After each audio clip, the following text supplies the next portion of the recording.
Добрый день, уважаемые участники. Мы рады вас приветствовать на третьем международном методическом семинаре «Эффективный учитель для эффективной школы».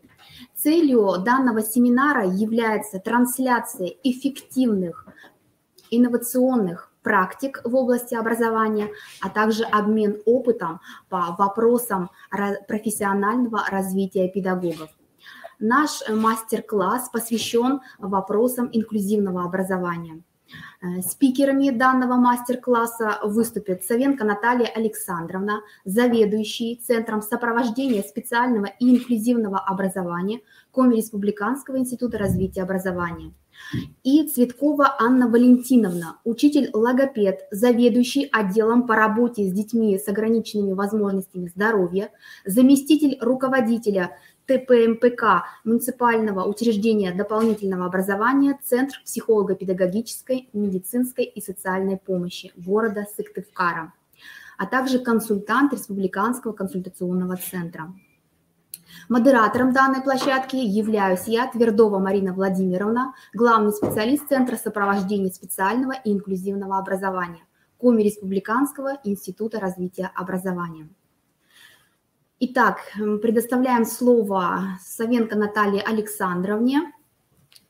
Пожалуйста, Наталья Александровна, вам слово.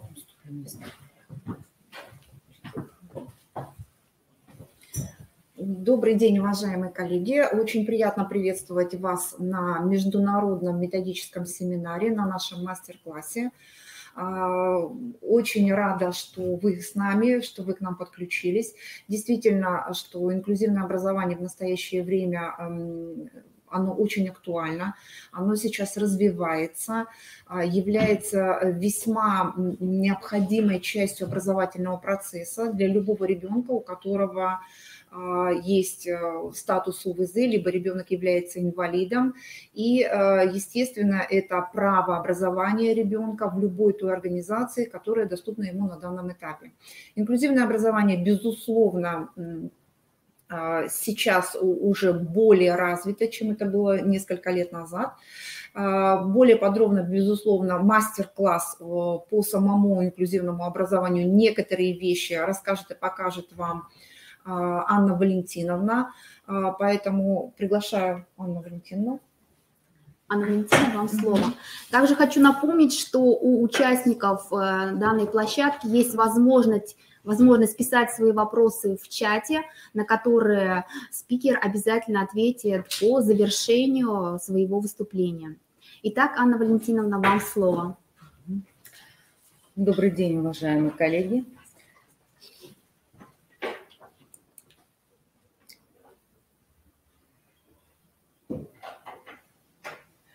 Прежде чем начать нашу сегодняшнюю встречу, я хотела бы обратить ваше внимание на принципы инклюзивного образования, которые являются специфическими принципами, потому что мы с вами прекрасно знаем общие законы, общеизвестные дидактические принципы инклюзивного образования. И сейчас на слайде как раз вы видите специфические принципы, в которых говорится о том, что каждый человек он уникален, каждый способен чувствовать и думать, каждый человек имеет право на общение, на то, чтобы быть услышанным. И подлинное образование может осуществляться только в контексте реальных взаимоотношений. Все люди нуждаются друг в друге, все люди нуждаются в поддержке и дружбе ровесников и наставников. Для всех обучающихся достижение прогресса скорее может быть в том, что они могут делать, чем в том, чего они не могут. И разнообразие усиливает все стороны жизни человека.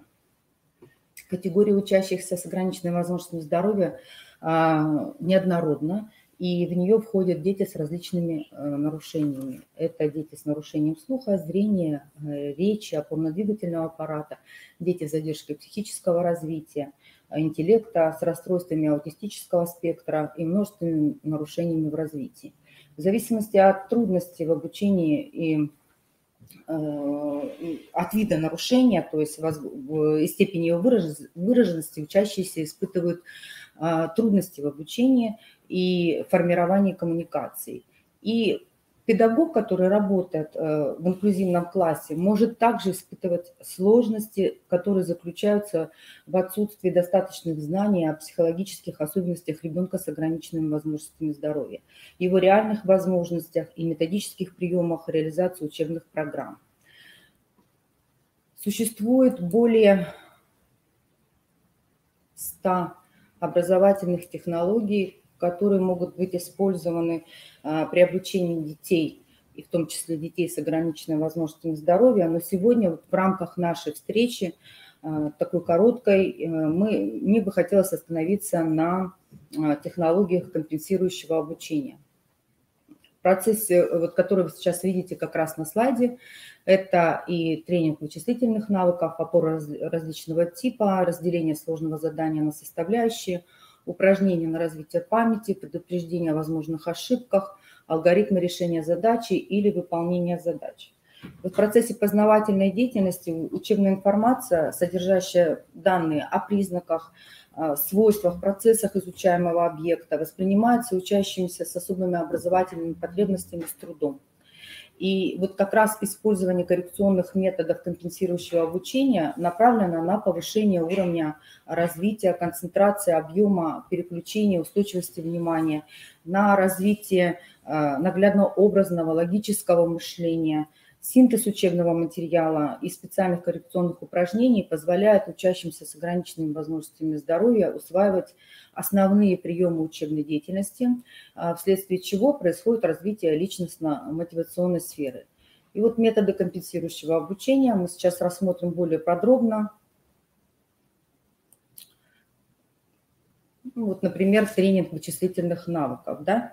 Он может быть использован как для самостоятельной работы, индивидуальной или групповой работы обучающихся в классе или дома. Также может быть использован учащимся для тренировки навыков устных вычислений, использован педагогом для организации устного счета в классной или внеклассной работе, в самостоятельной работе, и в индивидуальных занятиях. Также этот тренинг может быть использован и родителями для развития навыков устного счета у их детей и контроля усвоения учебного материала по математике. Вы видите сейчас на слайде и наглядные тренажеры, и вырезки из презентации. То есть огромное количество материала есть в интернете, и совершенно спокойно вы можете использовать вот такой тренинг. Ну вот упражнения на развитие памяти. Несколько так упражнений просто предлагаю вашему вниманию, чтобы вы понимали, да. Например, упражнение рифмовка. Ну, можно использовать на уроке по русскому языку. Ну, например, урок в 3 классе, да. Тема урока «Однокоренные слова». И с чередующимися согласными звуками в корне. На этапе урока развития учебно-языковых и правописных умений вот, можно использовать такое упражнение. Оно называется «Договори словечко». И мы предлагаем детям: послушайте стишок, да, во время паузы вы должны договорить слово с чередующимися согласными в корне. Ну, например, да, корни могут изменяться, но родными оставаться.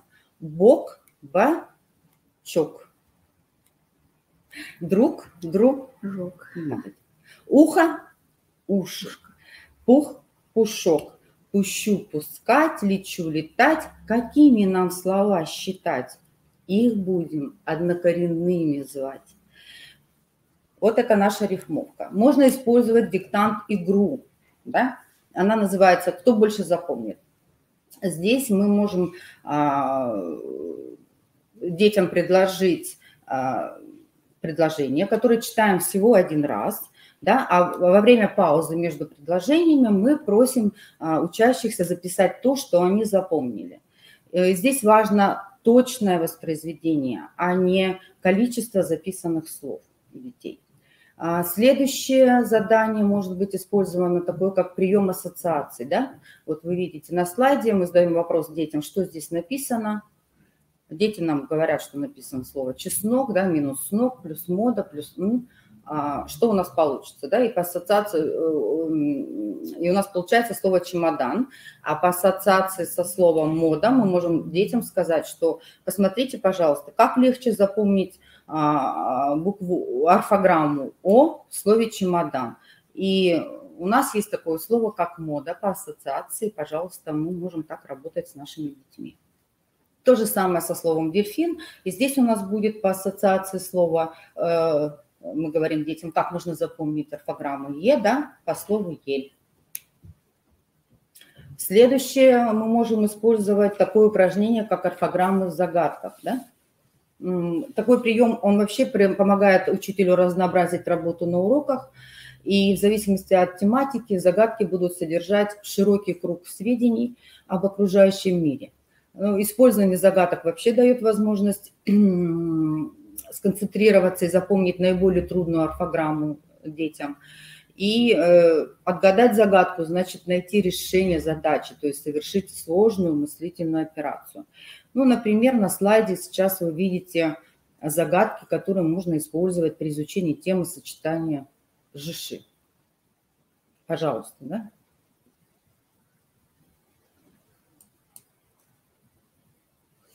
Мы можем использовать опоры различного типа. Тоже не новое, совершенно не новый прием, который мы используем постоянно в работе с детьми и без ограниченных возможностей здоровья. Да? То есть у нас получается, что мы используем опоры, начиная от плаката примера на конкретное, например, правило, да, до опорного конспекта и обобщающей таблицы.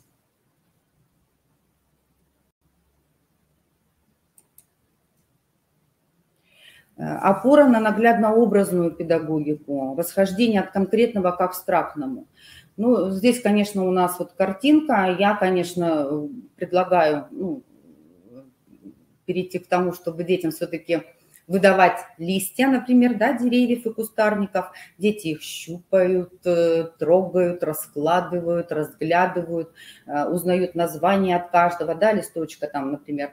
И таким образом у них происходит вот переход от наглядного к образному. Ну, здесь у нас вот с вами картинки еще есть, где показаны деревья, кустарники, травы. Ну, опять же, дети видят, да, запоминают названия. Затем следующий этап нашей работы. Мы просим детей заполнить таблицу. Предлагаем детям опорные слова. Вы сейчас видите на слайде. Дети из этих, вот эти все слова, названий, да, деревьев, кустарников и трав записывают в таблицу. Как они это понимают, да, как они это запомнили. Следующий этап. Мы убираем вот эти опорные слова. И уже дети у нас совершенно спокойно заполняют нам табличку так, как они это запомнили и поняли. Ну, это как один из примеров. Я еще всегда привожу пример, когда мы даем детям в руки, например, там спил древесины, да, дети потрогали, понюхали, посмотрели, увидели кору дерева березы. И затем, когда мы говорим слово береза, да, дети совершенно спокойно представляют себе образно это дерево. Могут его описать, не опираясь ни на что абсолютно. Это и есть у нас опора. Ну, вот следующее у нас разделение сложного задания на составляющие. Здесь я взяла как пример рассказ, да, Носова «Огурцы», Николая Носова. Задача, если наша, состоит в том, что дети должны составить пересказ, да, хороший, полный такой пересказ, как мы все любим. Но вот для таких детей с особыми образовательными потребностями достаточно сложно сразу составить пересказ, нам все это красиво пересказать. Поэтому мы вот можем составить такую схему для ребенка, да. Ребенок нам отвечает на вопросы, причем все дети могут быть в классе задействованы, да, как итог. И затем вот после того, как дети ответили нам на все вопросы, да, как они там что-то выяснили, привели какие-то примеры, мы можем попросить их пересказать текст, он будет достаточно близок к оригиналу, да, к оригиналу, да. Вот, таким образом. Всегда тоже привожу пример задачи, да, как мы разделяем сложное задание на составляющие. У нас есть задача в 2 действия. Мы никогда ребенку с ограниченными возможностями здоровья ну, не будем давать и сразу прочитывать всю задачу, вдавать действия, смотреть, какой в итоге вопрос задан в задаче, да? Поэтому мы стараемся таким деткам предлагать сначала прочитать первый, да, абзац задачи, то есть то, что на что направлено на первое действие задачи.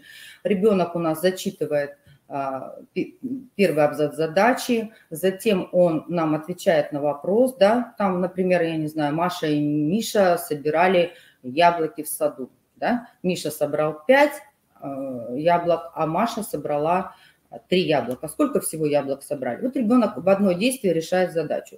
Затем у нас есть второй этап задачи, когда мы говорим, а Коля собрал на 3 яблока больше. Сколько собрал Коля, да? И вот тогда мы уже, ребенок у нас понимает, дальше он смотрит на эту задачу и делает вычислительные,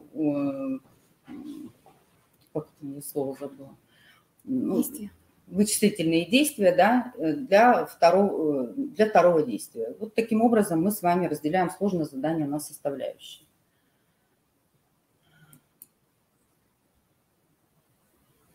Ну, помимо каких-то вот таких определенных, да, у нас с вами приемов, мы можем совершенно спокойно использовать коррекционно-развивающие приемы с целью вот исправления недостатков в усвоении базовых знаний, привития интереса к предмету, доступности обучения для детей. Вот можем использовать коррекционно-развивающие такие упражнения, как карточки, таблицы, карточки, схемы. Они могут быть законченные, могут быть незаконченные. Тесты, карточки с рисунками, карточки, диктанты. Можно использовать диктанты такие, чтобы было еще задание заполнить пропуски и так далее. Не меньшее значение имеют различные виды педагогической поддержки для усвоения знаний. И вот сейчас на слайде вы видите общие рекомендации для педагогов, которые работают в условиях инклюзивного образования. Поймите и примите свою идею инклюзивного образования, ее необходимость и ценность в развитии общества. Психологически подготовьтесь работать с любым ребенком, преодолейте свои страхи и неуверенность. Принимайте учеников с особыми образовательными потребностями, как любых других учеников в классе. Я хочу обратить ваше внимание, мы только что с вами рассмотрели вот, приемы работы, они совершенно хорошо укладываются в работу с детьми в инклюзивном классе, потому что и для детей без ограниченных возможностей здоровья это тоже будет очень полезно, познавательно, будет интересно, да, использовать вот такие приемы и методы. Постарайтесь разглядеть индивидуальные возможности каждого ребенка. Адаптируйте элементы программы под индивидуальные особенности ребенка. При организации инклюзивного обучения дифференцируйте учебные планы, рабочие программы, методические подходы в соответствии с потребностями обучающихся с ограниченными возможностями здоровья. Творчески относитесь к программным и дидактическим средствам обучения. Постарайтесь контролировать не дисциплину, а включенность детей в процесс обучения. То есть управление учебным процессом должно преобладать над управлением поведения обучающихся. Используйте оценку как инструмент для достижения образовательных целей. Оценка должна мотивировать учащихся к их достижению. Используйте задания разного уровня, посильны для выполнения обучающимся с особыми образовательными потребностями, так как у нас должна цель с вами стоять создание у них положительной учебной мотивации, создать ситуацию успеха. Старайтесь создать необходимые условия для эффективной работы на уроке для каждого ребенка, вовлекать детей с особыми образовательными потребностями в учебный процесс. Используйте групповые формы работы и групповое решение задачи, потому что это способствует социальной адаптации детей с ограниченными возможностями здоровья. Применяйте активные методы обучения, игры, квесты, проекты, тренинги, исследования. Поддержите контакт с родителями. Вместе с родителями вы решите любые самые сложные задачи и проблемы. Взаимодействуйте со своими коллегами, потому что помимо учителей-предметников, классным руководителем, психологом, дефектологом, социальным педагогом, учителем-логопедом, так как они, конечно, могут вам дать необходимую информацию для выстраивания психолого-педагогического сопровождения детей с ограниченными возможностями здоровья. Систематически анализируйте свою педагогическую деятельность, проводите рефлексию ее результатов. Это поможет выявить вам проблемы в образовательном процессе и найти пути к их решению. Используйте чувство юмора для выхода из сложных ситуаций. Умейте перевести конфликтную ситуацию в другую плоскость. Искусство предупреждения и разрешения конфликтов гарантирует успешность решения педагогических задач. Научитесь соблюдать оптимальный баланс между излишней строгостью и вседозволенностью.